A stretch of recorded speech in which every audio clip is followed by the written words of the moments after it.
गृह मंत्री अमित शाह का बयान आया है। उन्होंने साफ तौर पर कहा है कि हर दोषी की तलाश की जाए। दिल्ली ब्लास्ट पर अमित शाह का बयान, हर दोषी की तलाश के निर्देश दिए हैं गृह मंत्री ने। यानी कि सरकार अब किसी को भी बख्शने के मूड में नहीं है। और ये इतना बड़ा डेयर है, ये इतनी बड़ी नापाक हरकत को अंजाम जिस तरीके से दिया गया है, उसके बाद अब लगता यह है कि सरकार आतंकवाद के खिलाफ फुल एंड फाइनल के मूड में है। लेकिन ये कैसे होगा? पीके मिश्रा जी हमारे साथ एक्स डीजी हैं बीएसएफ के।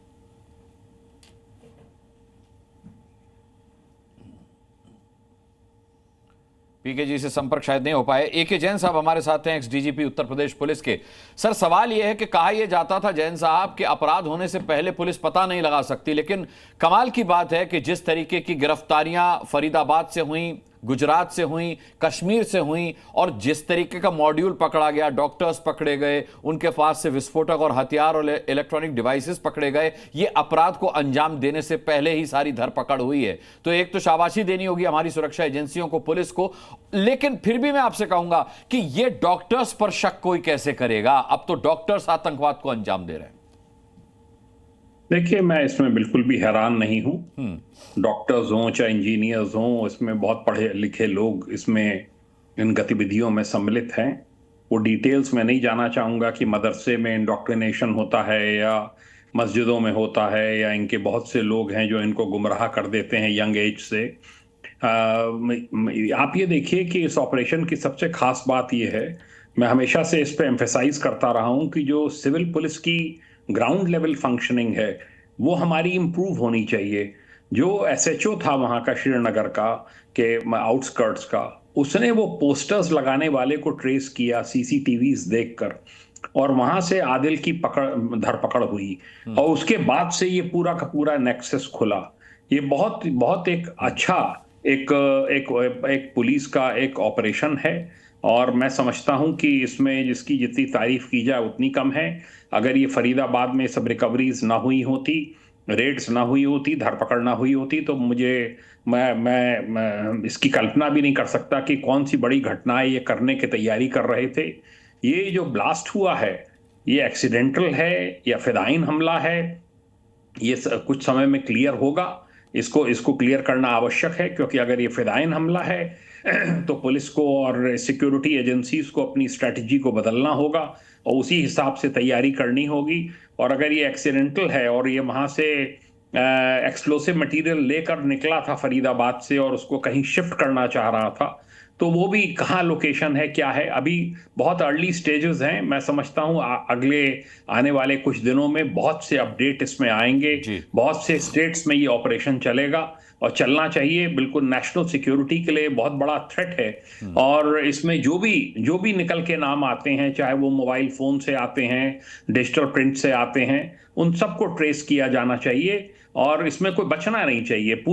पूरा कंट्री इसमें साथ है और हर स्टेट का पुलिस फोर्स, हर स्टेट की एटीएस इसमें पूरा कोऑपरेट कर रही है।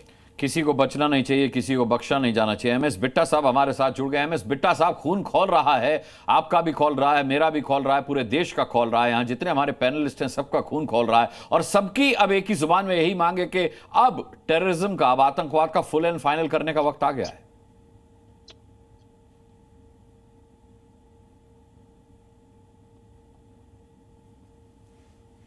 बिट्टा साहब, आपको मेरी आवाज मिल रही है? हाँ, आपको आवाज आ रही है? जी, आ रही है जी। आ रही। देखो, मैं सब जगह पे सुन रहा हूँ, अपनी याददाश्त सबकी कितनी कमजोर कई बार हो जाती है, पत्रकारी की खास तौर पे। कहते 14 साल बाद ब्लास्ट हुआ। ये 32 साल के बाद ये ब्लास्ट हुआ। जब ये देखिए तस्वीरें दिखी, 32 साल सेम ऐसे ब्लास्ट, 35 लोग शहीद हुए मेरे साथ पार्लियामेंट के पास और 80 के करीब जख्मी हुए। अगर लोग चले गए होते तो लोग मर जाता। 32 साल हुआ क्या? सब निंदा कर रहे हैं। ऐसे इंक्वायरियां देखी, ऐसे आईबी देखी, सब इंक्वायरियां मैंने ऐसे देखी। क्या 3 आतंकवादी पॉलिटिशियन छुड़ा के ले गए?